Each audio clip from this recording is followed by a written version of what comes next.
Isan'ny Faritra tena mpiompy kisoa ny Faritra Bongolava sy Amoron'iMania Mania, ary nisy fiatraikany goavana tao amin'ny faritra ny pesta kisoa afrikanina, volana maromaro lasa izay ka nihena ny vokatra. Ho fampiroboroboana fiompiana moderna sy ho fanatsarana ny taranaky ny biby fiompy ary ho fampitomboana ny fidirambolan'ireo tatsaza tohanan'ny, dia namaty zanakisoa nohatsaraina miisa 300 ny tetikasa PROJERMO izay eo ambany fiahian'ny Ministiteran'ny fambolena sy ny fiompiana ary ny jono ny 10 Jolay 2024 lasa teo.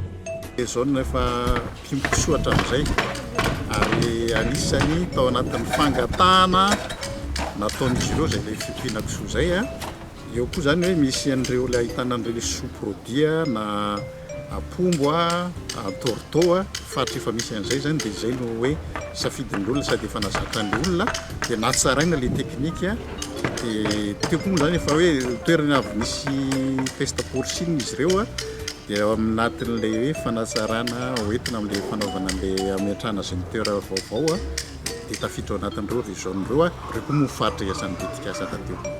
Tokantrano miisa 30 izay efa tohanan'ny tetikasa ao amin'ny faritra roa ireo no hisitraka ny fizarana, ka ny zanakisoa 10 ho amin'ny faritra Amoron'iMania ary ny 9 kosa ho an'ny faritra Bongolava.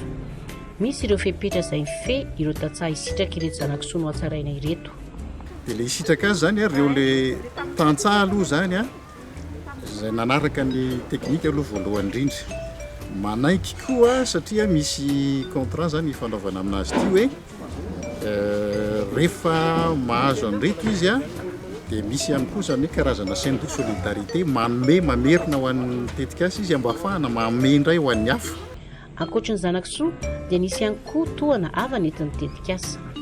Ny mpisitraka azy ireo dia ireo le tantsaha izay tohanan'ny tetikasa PROJERMO.